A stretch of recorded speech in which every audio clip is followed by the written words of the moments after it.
നമസ്കാരം, തുഞ്ചൻ വിഷൻ അപ്ഡേറ്റ്സിലേക്ക് സ്വാഗതം. Majestic jewellers, Tirur. Gold, diamonds, silver and watches. Celebrating 50 years. Tirur GMUP സ്കൂളിൽ KIIFB fund ഉപയോഗിച്ച് നിർമ്മിക്കുന്ന പുതിയ കെട്ടിടത്തിന് തറക്കല്ലിട്ടു. പുതിയ കെട്ടിടത്തിന്റെ ശിലാസ്ഥാപനം മന്ത്രി വി അബ്ദുറഹിമാൻ നിർവഹിച്ചു. കുർക്കോളി മൊയ്തീൻ MLA അധ്യക്ഷനായി. തിരൂർ GMUP സ്കൂളിൽ കിഫ്ബി ഫണ്ട് ഉപയോഗിച്ച് നിർമ്മിക്കുന്ന പുതിയ കെട്ടിടത്തിന് തറക്കല്ലിട്ടു. പുതിയ കെട്ടിടത്തിന്റെ ശിലാസ്ഥാപനം മന്ത്രി വി അബ്ദുറഹിമാൻ നിർവഹിച്ചു.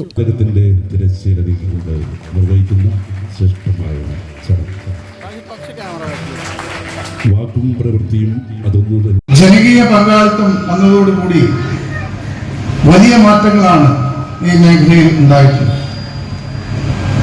57 വന്ന ഗവൺമെന്റ് വിദ്യാഭ്യാസം സാർവത്രികമാക്കാൻ തീരുമാനിച്ചതിനു ശേഷം ജനകീയാസൂത്രണ പ്രസ്ഥാനം നിലവിൽ വന്ന സമയത്താണ് തദ്ദേശ സ്വയംഭരണ സ്ഥാപനങ്ങൾ വലിയ രീതിയിൽ വിദ്യാലയങ്ങളുടെ കാര്യങ്ങളിൽ ഇടപെടാൻ തുടങ്ങി. തദ്ദേശ സ്വയംഭരണ സ്ഥാപനങ്ങളുടെ മേൽനോട്ടത്തിൽ നമ്മുടെ വിദ്യാലയങ്ങൾക്ക് പുതിയൊരു മുഖം നൽകാൻ നമുക്ക് കഴിയും. കാരണം നമ്മുടെ അധ്യാപകരോടൊപ്പം തന്നെ PTA-ക്കും MT-യോടൊപ്പം തന്നെ ജനപ്രതിനിധികൾ നല്ല രീതിയിൽ ഇടപെട്ട് തുടങ്ങിയോടെ തന്നെ അക്കാദമിക് നിലവാരം നല്ല രീതിയിൽ ഉയർത്താൻ കഴിയും. മുമ്പൊക്കെ തന്നെ ഒരു വിദ്യാലയത്തിന്, സർക്കാർ വിദ്യാലയമാണെങ്കിൽ ഒരു ബെഞ്ച് ആവശ്യമാണെങ്കിൽ തിരുവനന്തപുരത്ത് പോയി കാത്തു കെട്ടിക്കിടക്കേണ്ട ഒരവസ്ഥയുണ്ടായിരുന്നു. പിന്നീടാണ് ജനകീയാസൂത്രണത്തിന്റെ ഭാഗമായി പഞ്ചായത്തുകൾ ഇത് ഏറ്റെടുത്തോടുകൂടി തന്നെ ഈ കാര്യങ്ങളൊക്കെ തന്നെ പഞ്ചായത്തുകൾ നിർവഹിക്കാൻ തുടങ്ങി. അതിനാവശ്യമായുള്ള തുകകൾ തദ്ദേശ സ്വയംഭരണ സ്ഥാപനങ്ങൾ നൽകുകയും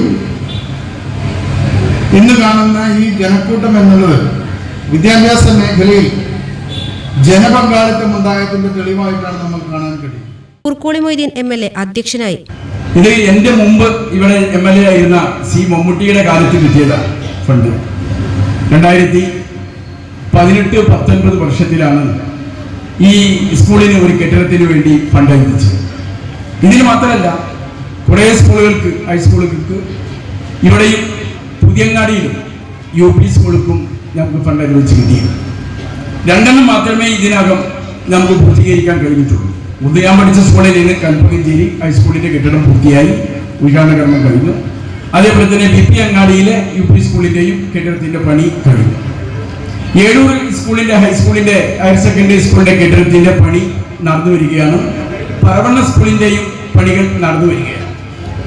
ഇനി ഗേൾസ് ഹൈസ്കൂളിൽ, അതേപോലെ തന്നെ ആദവനാട് ഹൈസ്കൂള്, അതേപോലെ ബോയ്സ് ഹൈസ്കൂളിന്റെയും കെട്ടിടത്തിന് വേണ്ട TS ആയി കഴിഞ്ഞിട്ടുണ്ട്. അതിന്റെ വർക്ക് വൈകാതെ തന്നെ തുടങ്ങാൻ നമുക്ക് സാധിക്കും. ഇതൊക്കെ 2018-19 വർഷത്തിൽ ലഭ്യമായ ഫണ്ടാണ്. നമുക്ക് മന്ത്രി ഒന്ന് പോയി നമുക്ക് ഈ ദാഹം ഉള്ള കുട്ടികൾക്ക് ഒരു ഗ്ലാസ് വെള്ളം കൊടുത്തു. പക്ഷെ അത് വെള്ളം കുടിക്കാൻ കഴിയാഞ്ഞാൽ കയ്യിൽ പിടിച്ചു വെച്ചാൽ പറ്റില്ല, കയ്യെ വിട്ടുകൊടുക്കണം. കുട്ടിനെ കൈ സ്വതന്ത്രയാക്കിയാലേ വെള്ളം എടുത്ത് കുടിക്കാൻ കഴിയുള്ളൂ.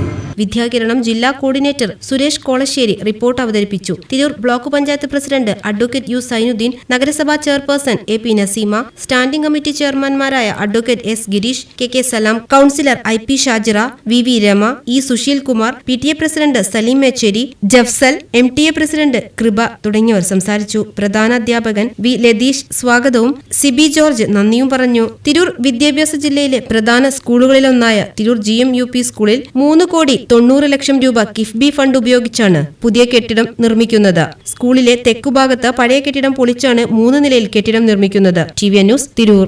50 വർഷത്തെ സുവർണ നേട്ടത്തിന്റെ പാരമ്പര്യ തിളക്കവുമായി മെജസ്റ്റിക് ജുവല്ലേഴ്സ് ഒരുക്കുന്നു majestic bridal fest. Most latest wedding കളക്ഷനോടുകൂടി വെഡിംഗ് പാക്കേജുകൾ. ഹോൾസെയിൽ വിലയിൽ വിവാഹാഭരണങ്ങൾ വാങ്ങാൻ പ്രത്യേകം വെഡിംഗ് സെക്ഷൻ. നിങ്ങളുടെ വിവാഹ സ്വപ്നങ്ങൾക്ക് കൂടുതൽ തിളക്കം നൽകുന്ന മെജസ്റ്റിക് ജുവല്ലേഴ്സിന്റെ grand golden opportunity. Majestic jewellers, Tirur. Gold, diamonds, silver and watches. Celebrating 50 years.